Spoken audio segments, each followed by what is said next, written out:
मेरे बाबा को अगर आपने कुछ लगाया भी है ना तो उसका कितना फल मिलता है तो दुनिया जानती। और अभी वो लगा के आए थे काशी में मोदी जी 370 करोड़, और एक ही झटके में एक ही घर में से निकाल दिया 270 करोड़। ले, एक ही झटके में एक ही घर से निकाल दिया कि जितना मेरे पर खर्च करा मैं एक ही घर में से निकाल देता। ये ले, बचा कुछ अभी दूसरा घर तो खोला नहीं है, दादा खोल दूंगा। तो फिर ऐसा ही भगवान शिव का है। आप मन पवित्र रखिए, भाव शुद्ध रखिए, भाव की निर्मलता रखिए।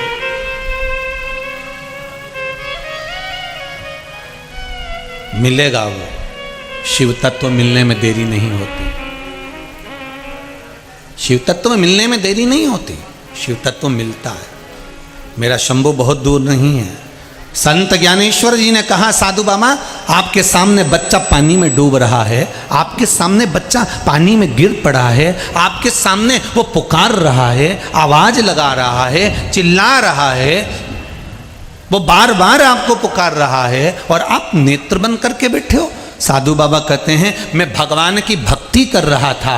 संत ज्ञानेश्वर कहते हैं उस भक्ति का कोई मतलब नहीं जिसमें दया ना हो। एक पूजन, घर के अंदर भगवान को चंदन लगाओ, फूल चढ़ाओ, बेलपत्री चढ़ाओ, धतूरा चढ़ाओ, एक पूजन ये है। और एक पूजन वो है कि किसी के चेहरे पर स्माइल लेकर आ जाओ, किसी के चेहरे पर प्रसन्नता लेकर आ जाओ। वो सबसे बड़ी पूजन है महाराज, उससे बढ़ के कोई पूजन नहीं हो सकती।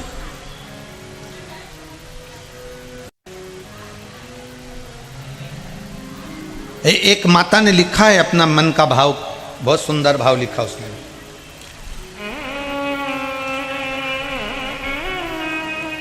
मैं माया गुप्ता, रायपुर संतोषी नगर से आई हूं।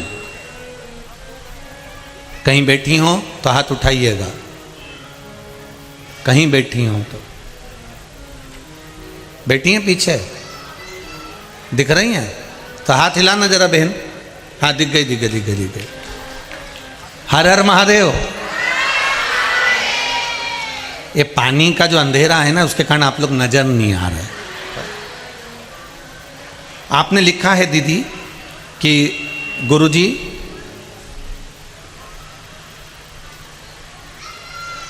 कुछ महीने से मेरे पति के कमर की नस ब्लॉक हो गई थी, बहुत परेशान हो गए, इलाज भी चल रहा था। तब महीने निकल गए पर आराम नहीं लगा, बेड पर रहे। टीवी पर कथा सुनती हूँ, पशुपतिनाथ का व्रत करना प्रारंभ करा, बाबा से विनती कर कर जल वाला प्रयोग करा और आज मेरे पति की तबीयत अब ठीक है, अब कोई तकलीफ नहीं है। बैठ जाओ बहन। हर हर महादेव। बैठिए। शंभू पर विश्वास करा हुआ, शंकर पर अगर आपकी श्रद्धा विश्वास, भगवान की कथा वही कर रही है। संत ज्ञानेश्वर जी का चरित्र वही कर रहा है, संत ज्ञानेश्वर की कथा वही कर रही है कि आप अगर माला लेकर भी बैठे हुए हो तो सोच रहे हो कि मुझे भगवान मिल जाएगा।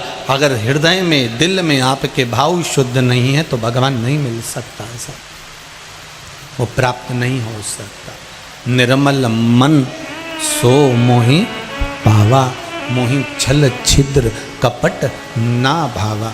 भगवान आपकी भक्ति के बल पर, भगवान आपकी श्रद्धा के बल पर, भगवान आपके विश्वास के बल पर प्रकट होते हैं।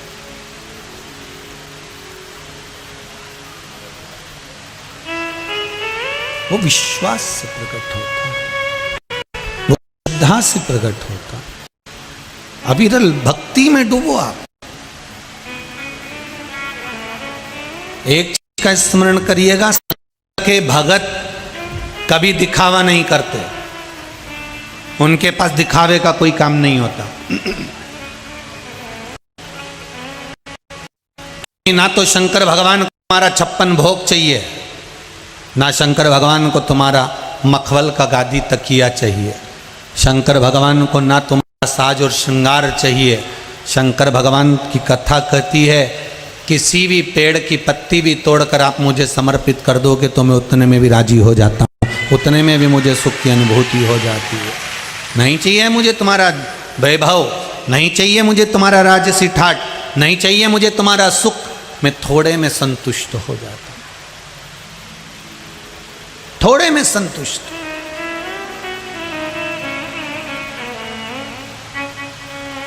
एक शिव भक्ति में मां सती भी भगवान की भक्त थी, माता पार्वती भी शंकर की भक्त थी, नंदीश्वर भी भगवान शंकर के भगत थे, शिलाद भी भगवान शंकर के भगत थे, भृंगी श्रृंगी इन सबको उठाकर देखिए, शिव भक्ति का एक अलग आनंद आपके सामने प्रकट हो जाए।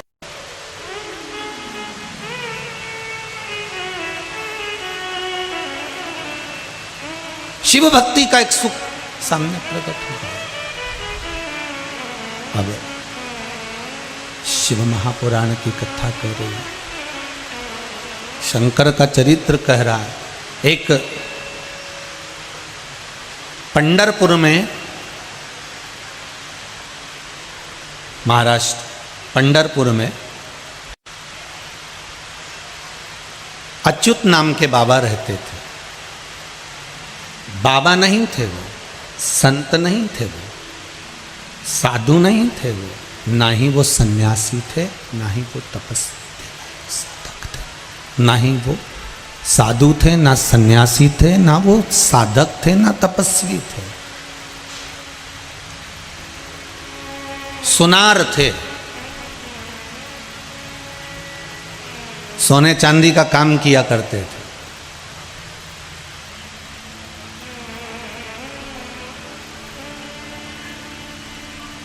स्वर्णकार थे,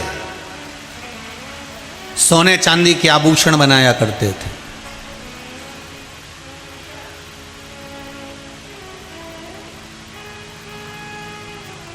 हमारे हिंदू धर्म के अंतर्गत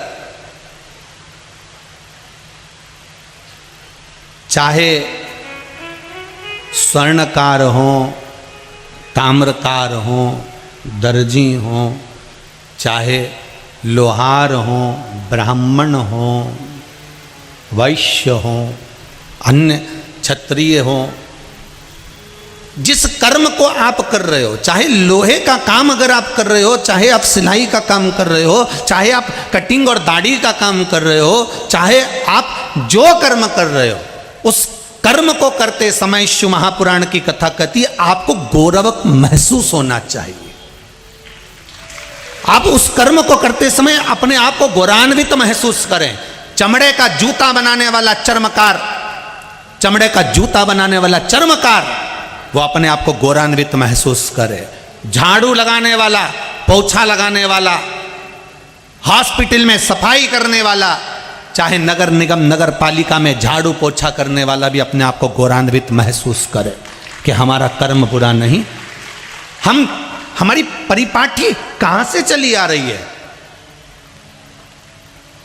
हमारी परिपाठी कहां से चली आ रही है? एक अगर हम जूते का निर्माण कर रहे हैं, अगर हम चप्पल बना रहे हैं, दुनिया के लोग आपको चर्मकार कह रहे हो, दुनिया के लोग आपको चर्मकार कह रहे हो, पर आपको गौरवान्वित महसूस होना चाहिए कि आप कोई साधारण के चेले नहीं हो, आप साधारण के अग्रण्यता नहीं रहे हो। आपके जो पूर्वज रहे हैं वो रविदास जी रहे हैं, मीराबाई के गुरु रहे हैं, कोई साधारण नहीं हो सकते। जिन्होंने मीराबाई के लिए चमड़े धोने के पात्र में से हाथ निकलवा कर गंगा जी का और पानी पिलवा दिया मीराबाई को। मीरा कहती है गुरुजी मैं गंगा के घाट पर आपके लिए मैं आश्रम बना देती हूँ, तो रविदास जी कहते हैं मैं काय को गंगा के घाट जाऊं? तो मीराबाई कहती है इस साधु सन्यासी तपस्वी साधक संत महात्मा सब तीर्थ में रहते हैं, आपको भी मैं गंगा के घाट पर अच्छा सुंदर आश्रम बनाकर रख देती हूँ। इतने में रविदास जी कहते हैं मैं काय को गंगा के घाट जाऊं? अगर मेरी भक्ति प्रबल है तो गंगा मैया तो मेरे कठौते में पड़ी हुई है, और जिस कठौते में, जिस पात्र में रविदास जी चमड़ा धोते थे, उसी पात्र में रविदास जी हाथ जोड़कर कहते हैं गंगा मैया मीराबाई को प्यास लग रही है, पानी ला दो, और उस कठौते में से चमड़े के पात्र में से, जिस पात्र में चमड़ा धोया जा रहा था, उस पात्र में से एक सुंदर स्त्री का हाथ निकल कर आता है। हीरे की चूड़ी पड़ी रहती है, हाथ में सोने का कलश रहता है। और मीराबाई को रविदास जी कहते हैं ले पानी पी ले। मीराबाई नतमस्तक हो जाती है गुरु के सामने। गुरुदेव आपने दिखा दिया कि संत साधु सन्यासी तपस्वी साधक उपासक जितने संसार के भक्त हैं, जो भगवान की अविरल भक्ति को धारण करते हैं, उनको कहीं की जरूरत नहीं पड़ती। उनको कहीं जाने की जरूरत नहीं पड़ती। उनको उनके सम्मुख में, उनके पास में स्वयं तीर्थ चलकर आ जाते हैं। स्वयं तीर्थ चलकर, उनको कहीं जाना नहीं। आप किसी कार्य को कर रहे हो, आप अगर दर्जी का काम कर रहे हो तो आपको गौरवान्वितता महसूस होना चाहिए आपके गुरु पर। आपके गुरु श्री टेकचंद जी महाराज पर आपको गौरवान्वितता उत्पन्न होना चाहिए कि हमारा गुरु साधारण नहीं था, जिसने परमात्मा के सम्मुख में खड़े होकर, भगवान के सामने खड़े होकर ज्ञान का उपदेश देकर भगवान को भी आनंद की अनुभूति करा दी थी। अगर आप सोने चांदी का काम कर रहे हो, स्वर्णकार हो, तो आपको गौरवान्वितता महसूस होना चाहिए कि आप अजमनी जी महाराज के वंशज हो और आपके वंश में एक ऐसे संत हो गए, ऐसे साधु हो गए जो सोने चांदी का काम करते थे, पंढरपुर में रहते थे, उस महाराष्ट्र की संत की धरा पर निवास कर रहे हैं श्री अच्युत जी बाबा। उनको बाबा कहते हैं लोग, उनको साधु कहते हैं लोग, पर वो तो सोने चांदी का काम करते थे। फिर उनको बाबा क्यों कह दिया? क्योंकि उनका एक नियम था, पंढरपुर में रहने के बाद भी कभी हरि विठ्ठल का दर्शन करने नहीं गए, मंदिर के अंदर पांव नहीं रखा। आप सोचो कि ऐसा भी बाबा हो सकता है जो मंदिर के अंदर नहीं गया। पंढरीनाथ के मंदिर में कभी अच्युत बाबा ने अपना पांव नहीं रखा। इस स्वर्णकार ने, सोने चांदी के आभूषण बनाने वाले इस बाबा ने कभी अपना चरण पंढरपुर के पंढरीनाथ के मंदिर के अंदर नहीं रखा। कभी नहीं गए मंदिर के अंदर। चंद्रभागा नदी में नहाते थे, उसी चंद्रभागा के तट पर श्री मल्लिकार्जुन भगवान शंकर का एक छोटा सा मंदिर था। उस मंदिर में जाते थे, वहाँ लोटा भर के पानी चढ़ाते, प्रणाम करते, नमन करते, मंदिर की सेवा करते, चाकरी करते, शंकर जी से बैठकर बात करते और अपनी दुकान पर व्यापार पर आते और सोने चांदी का आभूषण बनाना प्रारंभ कर देते।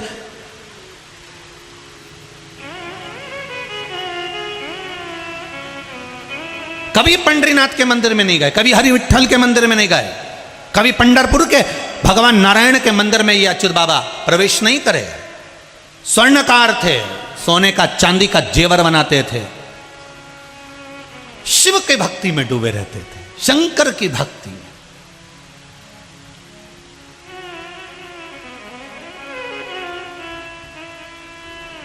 एक स्वर्णकार ने पत्र लिखा है, देखो स्वर्णकार शंकर के भगत अच्युत बाबा स्वर्णकार की कथा चल रही है और आज एक स्वर्णकार ने पत्र लिखा, बड़ा सुंदर लिखा।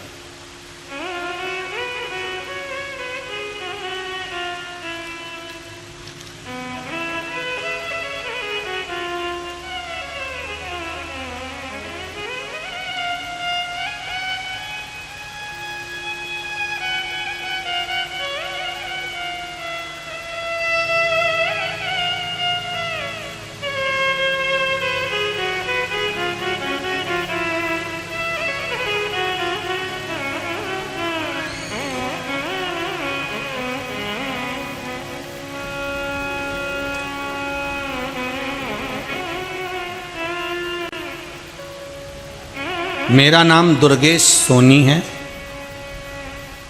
गुरुदेव में बुंदेली जिला राजनंदगांव छत्तीसगढ़ से आया हूँ। कहीं बैठे हों तो हाथ उठाइएगा। आप ही हैं? एक बार दोनों हाथ उठाकर बोलो हर हर महादेव। गुरुदेव, मेरा सोने चांदी का काम है, मैं एक स्वर्णकार हूँ। टीवी के माध्यम से शिव महापुराण की कथा सुनता हूँ। गुरुदेव, शिव की कृपा क्या होती है कोई मुझसे पूछ ले तो शायद मैं अपने हृदय से इस बात को कह सकता हूं कि शिव महापुराण की कृपा किसको कहते हैं। कोई मुझसे पूछे, अब ये नवयुवक लड़के, ये नवयुवक टीम आज के ज़माने में जो बॉलीवुड की ओर जा रही है उसको खींचकर शंकर अपनी ओर लेकर आ रहा है। इससे बढ़कर चमत्कार दुनिया में क्या हो सकता है। आज की नवयुवक टीम मोबाइल पर, फेसबुक, यूट्यूब पर गलत गलत चीजें लिखने में लगी हुई है। उस समय पर ये नवयुवक बच्चे अगर शिव की भक्ति लिख रहे हैं तो क्या गलत। उसने लिखा है बालक ने, गुरुदेव शिव की कृपा और शिव महापुराण की कथा की कृपा क्या होती है। कोई मुझसे पूछे, मेरी इतनी कैपेसिटी नहीं थी, पर आपकी कथा में एक बार आपने कहा था कि कोई भी काम करना दिल से करना, दमदारी से करना, भले 1 रुपये से चालू करना। मैंने किसी से लेकर 50,000 रुपये से अपनी स्वर्णकार की दुकान चालू करी थी गुरुदेव। आज 50 से 52 लाख की मेरी दुकान काम कर रही है। ये बेटे ने लिखा है। हर हर महादेव बाबू, बैठिए, बाबा कृपा करो। ये बच्चे लिख रहे हैं। 50,000 रुपये से मैंने व्यापार चालू करा था। केवल कथा में सुना था कि हिम्मत मत हारना, शिव पर विश्वास रखना, शंकर पर भरोसा रखकर किसी भी काम में उतर जाओ। केवल उसकी स्तुति का स्मरण करना, उसकी भक्ति का स्मरण करना। और वो 50,000 रुपये से आज मुझे 50 लाख और 52 लाख का काम मैं कर रहा हूँ। कोई कमी मेरे बाबा ने नहीं दी और अभी भी मुझे विश्वास है कि मेरा बाबा मुझे और आगे बढ़ा देगा। ये पत्र है बाबा, भक्ति। श्री अच्युत बाबा पंढरपुर में रह रहे हैं। में जितने स्वर्णकार हैं भारत की भूमि पर, क्या देश और विदेश में बैठे हुए जितने स्वर्णकार हैं, इनको कहूंगा आपको गौरवान्वित महसूस होना चाहिए आपके जीवन पर कि आपके पूर्वज कोई साधारण नहीं थे। जिनके अच्युत बाबा कभी पंडरीनाथ के मंदिर में नहीं जाते थे, पर शिव महापुराण की कथा कहती है, अच्युत बाबा का चरित्र कहता है कि वो पंडरीनाथ के मंदिर, नारायण के मंदिर नहीं जाते थे, नारायण स्वयं अच्युत बाबा के घर पर पहुंच जाते थे। अब इससे बड़ा भगत कहां से लाओगे। स्वर्णकार समाज को गौरवान्वित महसूस होना चाहिए कि तुम्हारे पूर्वज तुम्हारे साधारण नहीं रहे हैं महाराज। भगवान की भक्ति में डूबने वाले, इस स्मरण में डूबने वाले रहे।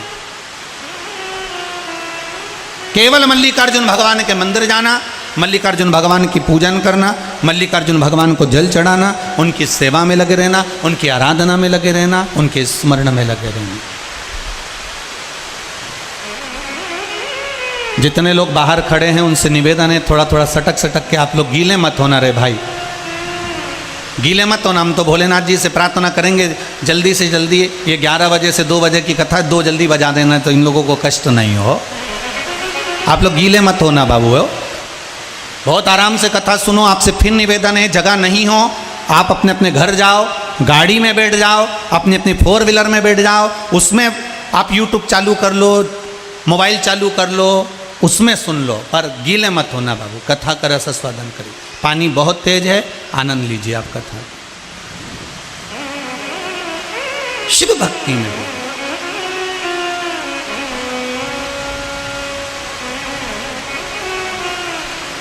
अच्युत बाबा श्री मल्लिकार्जुन भगवान की सेवा में लगे रहना, उनकी पूजन करना। उनकी पत्नी का नाम था सावित्री।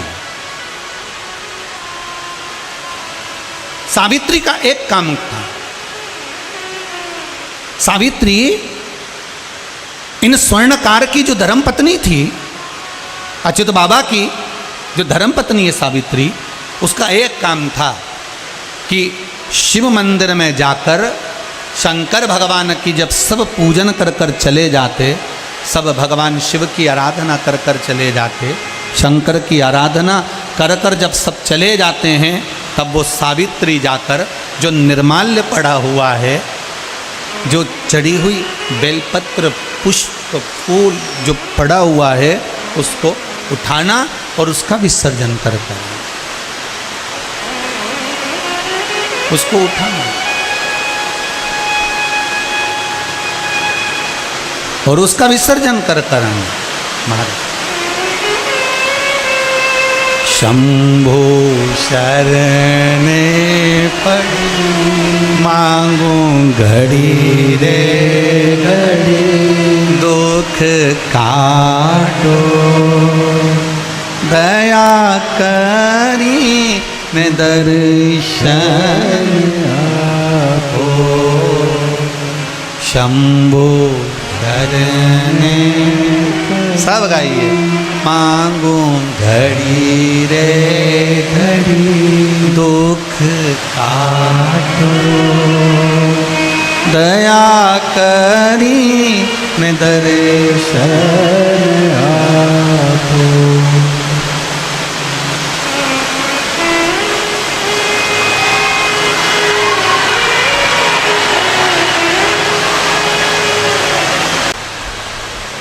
महाराज पंढरपुर में रहने वाले अच्युत बाबा, जिनकी धर्मपत्नी सावित्री, और वो सावित्री निर्माल्य को उठाकर विसर्जन करना,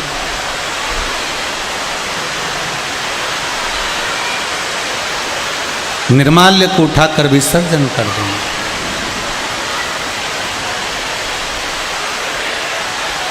मेरा निवेदन फिर स्वीकार करिए माताओं, बैठने की जगह नहीं है, आप लोग गाड़ियों में जा जाकर बैठ जाइए और गाड़ियों में से कथा मोबाइल पर सुन लीजिए।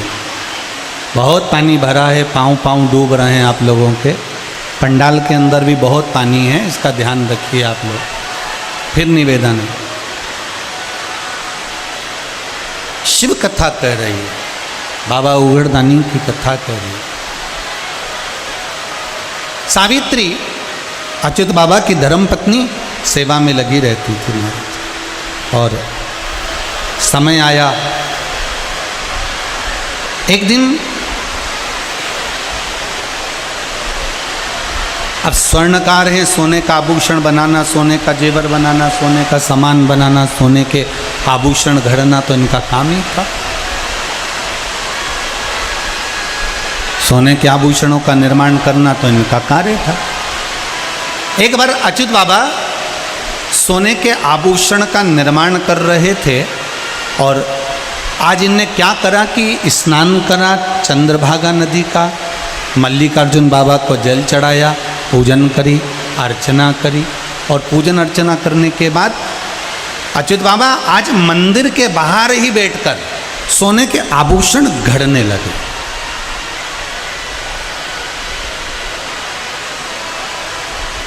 मंदिर के बाहर बैठकर आभूषण घड़ रहे हैं। अब मंदिर के बाहर बैठकर जब आभूषण का निर्माण कर रहे थे तो कहीं हाथ में से हथौड़ी, जो आभूषण गढ़ने की छोटी सी हथौड़ी होती है, सोना चांदी बनाने वाले जो आभूषण गढ़ रहे होते हैं, उनकी जो सोने की छोटी सी जो हथौड़ी होती है गढ़ने वाली, वो हथौड़ी हाथ से छूट गई।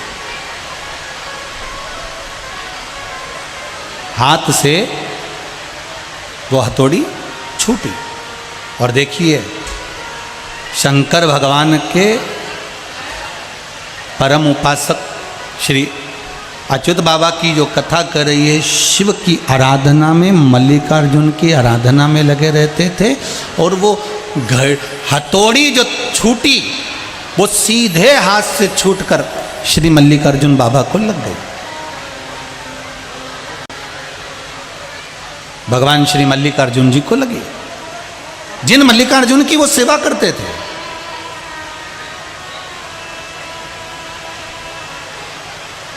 जिन शंकर भगवान की सेवा में वो डूबे हुए थे,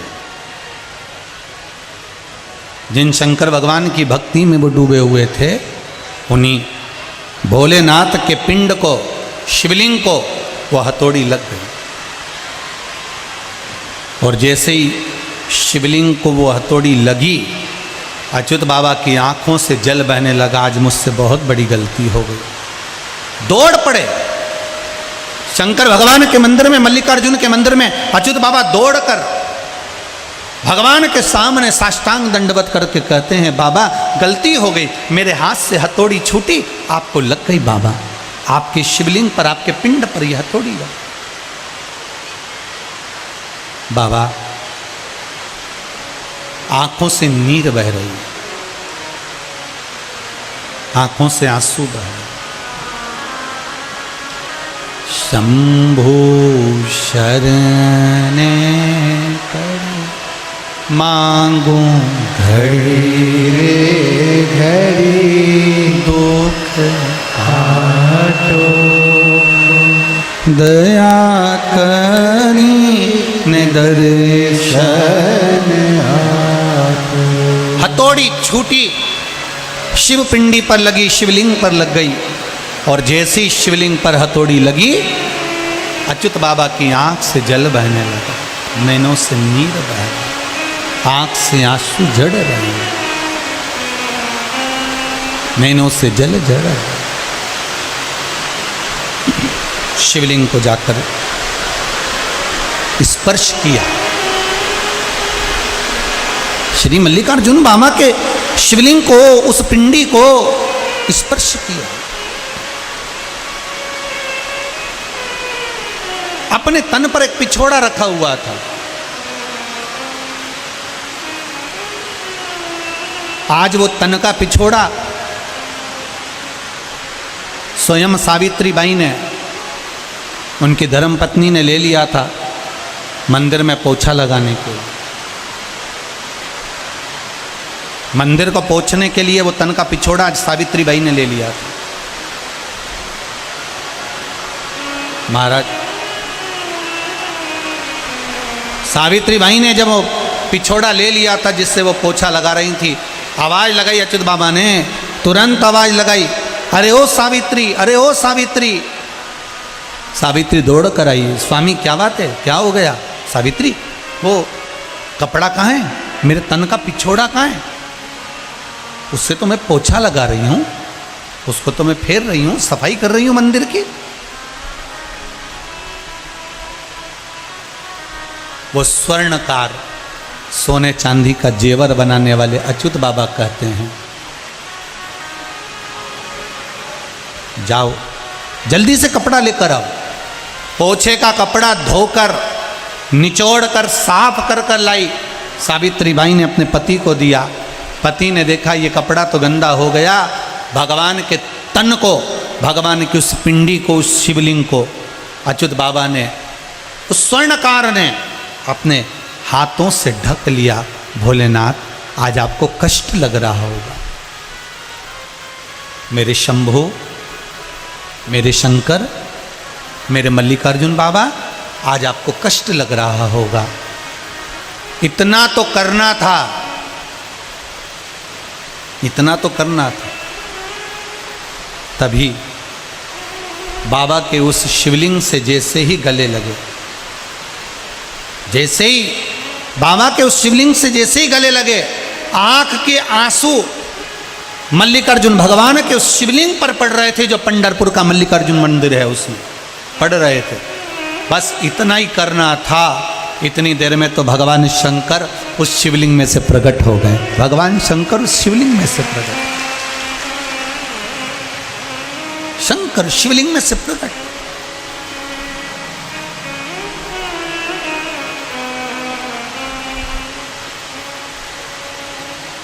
जो देखा बाबा भोलेनाथ जी को, जो देखा मेरे शंकर को, वो स्वर्णकार, वो सोनी, वो स्वर्णकार, अच्युत बाबा की आंख से आंसू बह रहे हैं। आप कौन हो? शिवजी कहते हैं, मुझे नहीं पहचान रहा? प्रभु, आपको तो मेरे हाथ की हथौड़ी छूट कर लग गई है, आपको चोट आई होगी ना, आपको चोट आई होगी। शंकर भगवान कहते हैं, अरे ओ स्वर्णकार, सुन, हथौड़ी छूट कर मुझे लगी, पर उससे ज़्यादा दुख तो तुझे हो गया। बहुत सुंदर प्रसंग है, ध्यान देना। अगर किसी को कष्ट दिया है, किसी को कष्ट दिया और कष्ट देने के बाद आपका प्रायश्चित प्रबल है,